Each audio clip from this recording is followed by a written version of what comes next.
মুহাম্মদ তুমি চাইলে মারতেও পারো, বাঁচিয়েও রাখতে পারো। বিষ্ণু বললেন, সুমামা, এ দুনিয়াটাই শেষ নয়, আখিরাতে বিশাল এক জগৎ পড়ে আছে। তুমি যদি শাহাদা বাক্য পড়ো আমাদের ভাই হয়ে যাবা, তোমার সেফটি সিকিউরিটির দায়িত্ব আমাদের, আমরা তোমরা সবাই মিলে এক। তারপর একে একে বিশ্বনবী তার সাথে ইসলামের সৌন্দর্যগুলো তুলে ধরলেন। সালাত কি, যাকাত কি, এগুলো বুঝালেন। বাড়িতে যেয়ে বললেন সবচেয়ে ভালো খাবার রান্না করো, একজনকে দিয়ে মসজিদে পাঠালেন। যুদ্ধবন্দির সাথে কি আচরণ দেখছেন। এরপরের দিন বিশ্বনবী আবার তাকে ইসলামের দাওয়াত দিলেন। এরপর বাড়িতে এসে একজনকে বললেন, যাও আমার ওই উটের দুধ দহন করে তাকে এক পেয়ালা গরম দুধ দিয়ে আস। আমরা জামাইকেও তো এরকম সমাদর করি না, কি বলেন। তৃতীয় দিন বিশ্বনবী আবার খাবার নিয়ে গেলেন, আবার ইসলামকে তুলে ধরলেন। সুমামা তো অবাক, যুদ্ধবন্দীদের সাথে মুসলমানরা এরকম আচরণ করে। 3 দিন ধরে লাগাতার যখন ইসলামকে প্রেজেন্টেশন শেষ, বিষ্ণু বললেন, যাও এবার সুমামা ইবনে সালেদ রশিটা খুলে তাকে ছেড়ে দাও। সাহাবারা বলেন কি ইয়া রাসূলুল্লাহ, ভয়ঙ্কর, বিশ্বাসঘাতকতা করবে, মেরে ফেলবে আমাদের। বিষ্ণু বললেন, না, আমি যা জানি তোমরা তা জানো না, ছেড়ে দাও। সুমামাকে ছেড়ে দেয়া হলো। সুমামা বের হলেন মসজিদ থেকে, ফিরে তার ভূখণ্ড, তার এলাকা ইয়ামামাতে তিনি গেলেন না। মদিনার মসজিদে নবীর পাশে খেজুর বাগানের পাশে তিনি অজু করলেন, গোসল করলেন, অজু করলেন। এরপর ফিরে এসে বিশ্বনবীর সামনে দাঁড়িয়ে বললেন, আশহাদু আল্লা ইলাহা ইল্লাল্লাহ ওয়া আশহাদু আন্না মুহাম্মাদান আবদুহু ওয়া রাসূলুহু। আজকের আয়োজিত এ দ্বিতীয় বার্ষিক ইসলামী মহাসম্মেলনে আপনারা যারাই উপস্থিত হয়েছেন আপনাদের সবাইকে জানাচ্ছি আন্তরিক শুভেচ্ছা এবং মোবারকবাদ। আহলান ওয়া সাহলান ওয়া মারহাবান বিকুম ফি হাযাল লিকা আত-তাইয়্যিব আল মুবারাক। শুরুতে আমরা আল্লাহ রাব্বুল ইজ্জা ওয়াল জালালের দরবারে শুকরিয়া জ্ঞাপন করছি যে আল্লাহ তাআলা এত চমৎকার একটি পরিবেশে আমাদের প্রিয় মাতৃভূমি বাংলাদেশ থেকে হাজার হাজার কিলোমিটার দূরে দক্ষিণ কোরিয়ার এই ইউনিভার্সিটির স্টেডিয়ামে কিছু দিনই কথা শুনবার জন্য আমাদেরকে আসার বসার সুযোগ করে দিয়েছেন। আমরা সবাই পড়ে নিচ্ছি কালিমাতুশ শুকর, আলহামদুলিল্লাহ। আল্লাহ রাব্বুল ইজ্জা ওয়াল জালালের দরবারে লাখো কোটি শুকর এবং সুজুদ এবং প্রশংসা শেষে আমি আজকের এই প্রোগ্রামের অর্গানাইজিং কমিটিকে অন্তরের অন্তঃস্থল থেকে ধন্যবাদ জানাতে চাই, যারা দীর্ঘদিন অনেক চেষ্টা করে, অনেক আয়োজন করে আজকের এই চমৎকার ফুলের বাগানকে তারা সাজিয়েছেন। তাদেরকে আমরা শুভেচ্ছা জানাই, ধন্যবাদ জানাই। আজকের প্রোগ্রামে উপস্থিত আছেন দক্ষিণ কোরিয়া প্রবাসী বিশিষ্ট ব্যবসায়ী ভাইয়েরা, চাকরিজীবী ভাইয়েরা, শ্রমজীবী ভাইয়েরা, এবং দেখতে পাচ্ছি গ্যালারিতে পর্দার অন্তরালে আমাদের মা বোনেরা এসেছে, কচিকাচা সোনামণিরা। তারপর আমি এখানে সিকিউরিটি ডিপার্টমেন্টকে দেখলাম, police department, and I would like to thank from the bottom of my heart to the Beijing University Authority for giving us this nice venue to organize such an amazing program. May Allah bless them with guidance. আমরা সবাই বলি আমিন। আল্লাহ শুকরিয়া যে আমরা আমাদের প্রিয় শায়েখ আস-সুন্নাহ ফাউন্ডেশনের চেয়ারম্যান শায়েখ আহমদুল্লাহ হাফিজাহুল্লাহ ওয়া রাআহকে পেয়েছি। উনি কথা বলার পরে আর কিছু বলার অবকাশ থাকে না, সুযোগ থাকে না, এত সুন্দর করে বলেন, ঠিক কিনা বলেন। আমরা আল্লাহর কাছে দোয়া করি, প্রার্থনা করি শাইখের আলোচনা থেকে যেন আমরা উপকৃত হতে পারি। শাইখ যে দিক নির্দেশনামূলক বক্তব্য আমাদের সামনে উপস্থাপন করলেন, আমরা যেন সেগুলোর উপর আমল করতে পারি। প্রিয় ভাইরা, যে টপিকটি আমি চুজ করেছি আপনাদের জন্য আজকের এই কনভেনশনে বা কনফারেন্সে, সেটা হচ্ছে আমাদের প্রিয় নবী বিশ্বনবী মুহাম্মদ রাসূলুল্লাহ সাল্লাল্লাহু আলাইহি ওয়াসাল্লামের আচরণ কেমন ছিল। কেমন ছিল আমার প্রিয় নবীজির আচরণ, তিনি মানুষের সাথে কেমন আখলাকে, কেমন ব্যবহার তিনি করতেন, কেমন ডিলিংস করতেন, তার ইন্টারাকশনগুলো মানুষের সাথে কেমন ছিল, তার আচরণ কেমন ছিল, এই টপিকে আমরা কথা শোনাবো। আমরা যদি কোরআনকে জিজ্ঞেস করি যে কোরআন তুমি বলো তো বিশ্বনবী সাল্লাল্লাহু আলাইহি ওয়াসাল্লামের আচরণ কেমন ছিল, আমার নবীর আখলাক কেমন ছিল, ব্যবহার কেমন ছিল, কোরআন খুব প্রিসাইজলি আমাদেরকে জানায় এবং বলে যে ওয়া ইন্নাকা লাআলা খুলুকিন আযীম, and verily you are on a very good standard of character. এর অর্থ হচ্ছে, নবী হে, নিশ্চয়ই আপনি নৈতিক চরিত্রের সর্বোচ্চ মানের উপর প্রতিষ্ঠিত। সুবহানাল্লাহ। চারিত্রিক মাধুর্যতা, চারিত্রিক নির্মলতা, উন্নত চরিত্র, সর্বোত্তম চরিত্র বলতে আমরা যা বোঝাই তার সবটা দিয়ে আল্লাহ তাআলা বিষ্ণু ইসলামের চরিত্রকে নির্মাণ করেছেন। বিষ্ণু ইসলামের মাথার চুল থেকে পায়ের নখ পর্যন্ত একটা কলমের কালির ডট ফেলার ক্ষমতা বিশ্বের কারণে, ঠিক কিনা বলেন। এজন্য আল্লাহ বলছেন ওয়া ইন্নাকা লাআলা খুলুকিন আযীম, নৈতিক চরিত্রের সর্বোচ্চ স্ট্যাটাস, সর্বোচ্চ মানে আপনি নবী হে প্রতিষ্ঠিত। এবং তিনি বলতেন ওয়া ইন্নামা বুইসতু লিউতাম্মিমা মাকারিমাল আখলাক, আমি উত্তম আচরণের পূর্ণতা দান করার জন্য এই পৃথিবীতে এসেছি, উত্তম চরিত্রের পূর্ণতা দিতে, চারিত্রিক পূর্ণতা দিতে, বিশ্ববাসীকে উত্তম চরিত্র শিখাবার জন্য এই পৃথিবীতে এসেছি। বিষ্ণু ইসলামের চরিত্রের চাইতে সুন্দর চরিত্র এই পৃথিবীতে কারো কি হতে পারে? আমরা তো আমাদের নেতাদের চরিত্রের ব্যাপারে বলি, আমার নেতার চরিত্র ফুলের মতো। আসলে কোথায় কি বলতে হবে এই সেন্সটাই আমাদের নাই। আল্লাহু আকবার। বিষ্ণু ইসলামের চরিত্রের ব্যাপারে স্বয়ং আল্লাহ তাআলা সার্টিফাই করেছেন। এবং আম্মা জান আয়েশা রাদিয়াল্লাহু তাআলা আনহাকে যখন জিজ্ঞেস করা হতো যে হে আম্মা, আপনি বলেন তো আমাদের নবীজির চরিত্র কেমন ছিল, কাইফা কানা খুলুকু রাসূলিল্লাহ, কেমন ছিল নবীর চরিত্র, সাহাবারা বড্ড আগ্রহ নিয়ে জিজ্ঞেস করতেন। আম্মা জান আয়েশা বলেছেন, কানা খুলুকুহু আল কোরআন, বিষ্ণু ইসলামের চরিত্র ছিল কোরআনী চরিত্র। কোরআনে যা করতে বলা হয়েছে, যা করতে বারণ করা হয়েছে, তা প্র্যাকটিক্যালি বিশ্বনবীর জীবনে সেটা করে দেখানো হয়েছে। এবং তিনি বলতেন, عندما رسول الله صلى الله عليه وسلم يمشي على الأرض كأن القرآن يمشي عليه. বিষ্ণু ইসলাম যখন রাস্তা দিয়ে হেঁটে যেতেন, as if a living Quran is walking on the street, মনে হতো একটা জীবন্ত কোরআন রাস্তা দিয়ে হেঁটে যাচ্ছে। এত সুন্দর ছিল বিষ্ণু ইসলামের চরিত্র। উনি যে নিজেই উত্তম আচরণের ছিলেন তাই নয়, তিনি সর্বোত্তম আচরণ যেন আমরা অর্জন করি এটার ব্যাপারে গুরুত্ব আরোপ করেছেন। রাসূল ইসলামকে জিজ্ঞেস করা হলো, নবী হে, কোন জিনিস মানুষকে সবচেয়ে বেশি আল্লাহর জান্নাতে প্রবেশ করাবে? সুইলা রাসূলুল্লাহ সাল্লাল্লাহু আলাইহি ওয়াসাল্লাম আন আকসারি মা ইউদখিলুন নাস আল জান্নাহ।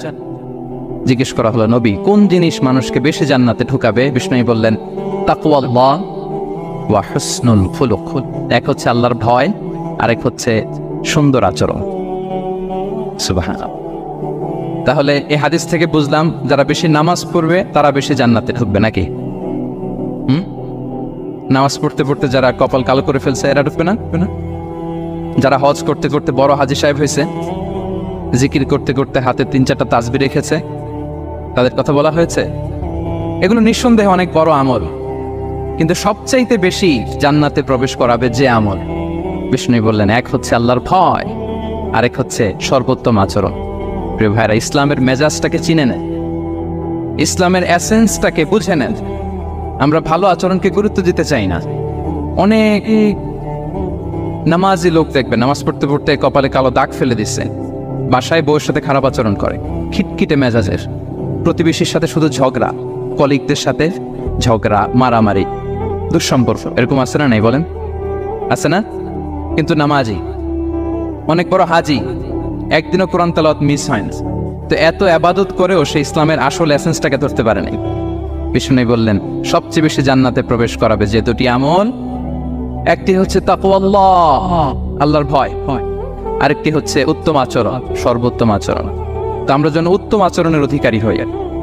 আমার স্ত্রীর সাথে যেন ভালো আচরণ করি, প্রতিবেশীর সাথে যেন ভালো আচরণ করি, ছেলে মেয়েদের সাথে যেন আমাদের অ্যাটিটিউডটা ভালো থাকে, আচরণটা ভালো থাকে, কলিগের সাথে যেন ভালো থাকে। বিশ্বনবীর আচরণ যেমন ছিল তেমন আচরণ যেন আমরা গড়ে তুলতে পারি। আওয়াজ করে পড়ুন আমিন। সুনানে আবু দাউদের এক বর্ণনা, বিষ্ণু ইসলাম বলেন, খুব চমৎকার একটি হাদিস, মনোযোগ দিয়ে শুনুন। তিনি বলেন, আনা যাঈনুন বিবাইতিন ফি রাবাদিল জান্নাতি লিমান তারাকাল মিরাআ ওয়া ইন কানা মুহিক্কান। আমি ওই ব্যক্তিকে জান্নাতের আঙ্গিনায় একটা ঘরের গ্যারান্টি দেই যে ব্যক্তি তর্ক করার সময় নিজে হক এটা জেনেও সে তর্ক থামিয়ে দেয়। অনেক সময় হয় না, অনেকে পায়ে পাড়া দিয়ে ঝগড়া করতে আসে, এরকম আছে না নাই? আপনি চুপচাপ দেখবেন একটা বাজে কমেন্টস করতেছে, আবার কমেন্টের নিচে কমেন্ট, আবার গালি, হ্যাঁ আছে না এরকম? বিষ্ণু বলেন, নিজে হক এটা জানার পরেও আর যাতে তর্ক না বাড়ে, যে তর্ক থামিয়ে দেয়, জান্নাতের আঙ্গিনায় তাকে আমি একটা ঘরের গ্যারান্টি দেই।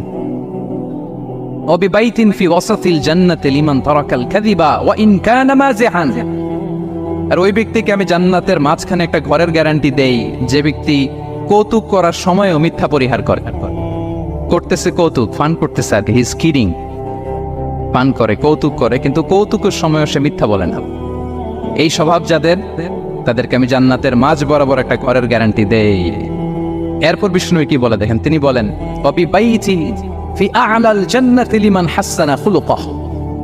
আর জান্নাতের একেবারে হাইস্ট পিক অফ প্যারাডাইস, জান্নাতের সর্বোচ্চ স্তরে আমি একটা ঘর বা একটা বাসভবনের গ্যারান্টি ওই ব্যক্তিকে দেই যে তার আচরণটা সুন্দর করেছে, যে সুন্দর আচরণের অধিকারী হয়েছে। তাকে জান্নাতের হাইস্ট পিকে আমি একটা বাসভবনের গ্যারান্টি দেই। তাহলে বলেন তো আমাদের আচরণটা সুন্দর করার দরকার আছে না নাই? এটা খুব ছোটখাটো একটা আমল, তাই না? কথা বলেন দক্ষিণ কোরিয়া প্রবাসী ভাইয়েরা, আওয়াজ করে বলেন, এটা কি ছোট আমল? দেখলে সালাম দিব, সুন্দরভাবে কথা বলবো, ভালো উইশ করব, হ্যাঁ, হিংসা জিঘাংসা অহংকার থেকে মুক্ত থাকবো, খিটখিটে মেজাজের হব না, অলওয়েজ স্মাইলিং ফেস থাকবে আমার, হৃদ্যতাপূর্ণ আচরণ। এই কাজটা কি ছোট আমল? আওয়াজ করে বলেন, এই আমলটা কি ছোট না বড়? প্রিয় ভাইয়েরা, বিষ্ণু ইসলাম সবার সাথে এরকম মাধুর্যতাপূর্ণ আচরণ করতেন, ছোট থেকে বড়, নারী থেকে পুরুষ, বন্ধু থেকে শত্রু, সবার সাথে সুন্দর আচরণ করতেন। এবং তার এই চমৎকার আচরণে মুগ্ধ হয়ে তার অনেক শত্রু মুহূর্তে তার বন্ধুতে পরিণত হয়েছে। তাহলে আসুন আমরা দেখি আমাদের প্রিয় নবীজির আচরণ কেমন ছিল। শুরুতেই আমরা দেখি যে শিশুদের সাথে বিষ্ণু ইসলাম কেমন আচরণ করতেন, সেটা আমরা শুনব। আমরা যদি থ্রু দ্য লেন্স অফ সিরা অথবা through the lens of Sunnah lens দিয়ে, আমরা তো এক একজন এক এক লেন্স লাগাই, তো দেখবেন যে সুন্দর একটা গ্লাস পরলে যেটা যেই কালার ওইটা দেখা যায়, কিন্তু নীল গ্লাস পরলে গোটা দুনিয়াটা, লাল গ্লাস লাগালে দুনিয়াটা। এই জন্য কোরআনের লেন্স দিয়ে আমরা বিশ্ব দেখি। কোন লেন্স দিয়ে বিশ্ব দেখব? We see the world through the lens of Quran. আজকের আলোচনাটা আমরা করব থ্রু দ্য লেন্স অফ সিরাতের আলোকে, সুন্নাহর আলোকে দেখি বিষ্ণু ইসলাম শিশুদের সাথে তিনি কেমন আচরণ করতেন। বিষ্ণু ইসলামের কাছে যখন কোনো শিশু নিয়ে আসা হতো, তিনি তাহনিক করতেন। হাদিসে এসেছে, সিরায় এসেছে। তাহনিক কি? খেজুর চিবিয়ে খেজুরের মিষ্টি রস লালা সহ বাচ্চার মুখে লাগিয়ে দিতেন। আলেমদের কাছে, অনেক আলেমদের কাছে আসে, আমার কাছে অনেকে এসেছে বাচ্চাদেরকে নিয়ে, তো আমরা এই সুন্নাহর উপর আমল হিসেবে খেজুর চিবিয়ে এর রসটা মুখে ঢুকিয়ে দিয়েছি। বারাকা, বিষ্ণু ইসলাম বারাকা নেওয়ার জন্য আসতো ছোট্ট বাচ্চাদেরকে নিয়ে। মদিনায় যখন সাহাবারা হিজরত করলেন মক্কা থেকে, মুসলিমদের ঘরে সন্তান সন্ততি নাই, বাচ্চা কাচ্চা হয় না।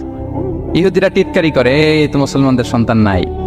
সর্বপ্রথম যেই সন্তান হয়েছে তিনি হচ্ছেন আয়েশা রাদিয়াল্লাহু তাআলা আনহার বড় বোন আসমা বিনতে আবু বকরের ঘর উজাড় করে এক সন্তান এসেছে, পুত্র সন্তান, নাম হচ্ছে আব্দুল্লাহ। কি নাম? আব্দুল্লাহ ইবনে জুবাইর।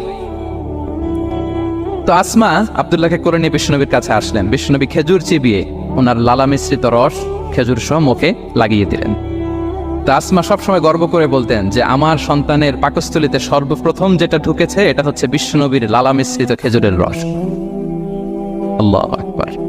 বাচ্চারা আসলে বিষ্ণু তাহনিক করতেন, এবং এটা ল্যাবরেটরিক্যালি প্রুভড, সায়েন্টিফিক্যালি প্রুভড যে বাচ্চার জন্মের পরে এরকম মিষ্টি দিলে, স্পেশালি ডেটস নির্যাস যদি দেয়া হয়, তাহলে এটা তার ইমিউন সিস্টেম বাড়ায়, রোগ প্রতিরোধ ক্ষমতা বাড়ায়, তার ব্লাড সার্কুলেশন বাড়ায়, রক্ত সঞ্চালন বাড়ায়। বিষ্ণুনবী এটা করতেন। অনেক মায়েরা বরকতের জন্য বিষ্ণুনবীর কোলে বাচ্চা দিতেন। অনেক বাচ্চা বিষ্ণুনবীর কোলেই পেশাব করেছে, হাদিস সাক্ষী। ওখান থেকে মাসালা এসেছে, মেয়ে বাচ্চা পেশাব করলে কিভাবে ক্লিন হবে, ছেলে বাচ্চা পেশাব করলে কিভাবে ক্লিন হবে। বিষ্ণুনবী কোলে নিয়েছেন, পেশাব করে দিছে ভরায়। আল্লাহ। বাচ্চাদের মাথায় তিনি হাত বুলিয়ে দিতেন। যেই বাচ্চার মাথায় বিষ্ণুনবী হাত বুলাতেন, ওই বাচ্চার মাথায় খুব বেশি বেশি চুল গজাতো। সুবহানাল্লাহ পড়বেন না? এক ভণ্ড, সেও ছিল নবী দাবিদার, মুসাইলামাতুল কাদ্দাব। সে নবীকে কপি করতো, নবী যা যা করতো তাই করতো। তো সেও তার এলাকায় অনেক বাচ্চাদের মাথায় হাত বুলাই দিতে শুরু করলো, যে মোহাম্মদ বাচ্চার মাথায় হাত বুলালে বাচ্চার মাথায় চুল বড় হয়, আমিও তাই করতাম। সে বলতো আমিও নবী। সে বলতো আর নবু আনিস শুনলি ওয়ানিস শুনলাকে মোহাম্মদ, এ মোহাম্মদ নবু তোমার অর্ধেক আমার অর্ধেক। কি মামুর বাড়ির আবদার দেখছেন? বলে আমারটা আমাকে বুঝিয়ে দাও। তো নবীকে কপি করতো। বিশ্বনবী কুয়ার মধ্যে লোনা পানির কুয়ায় থুতু ফেললে মুহূর্তে লোনা পানির কুয়া মিঠা পানির কুয়ায় পরিণত হতো।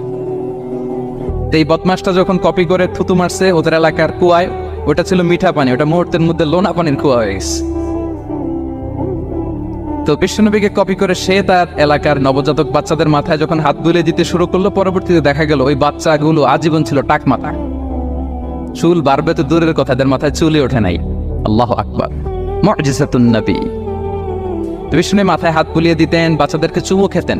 আপনারা বাচ্চাদেরকে কোলে নেবেন, আদর করবেন, চুমু খাবেন, বিষ্ণুবীর সুন্নাহ এটা। বাচ্চাদের সালাম দিতেন। মাঝে মাঝে বাচ্চাদের সাথে মজা করতেন, তাদের সাথে খেলাধুলা করতেন। বাসার সময় পেলে এটা করবেন, ছেলেমেয়েদেরকে নিয়ে খেলতে নেমে যাবেন। শুধু বাচ্চাদের সাথে ফান করতেন এমন না, ভুল দেখলে শুধরে দিতেন। এক ছোট্ট বাচ্চা কোলে বসে সে খাবারের প্লেট থেকে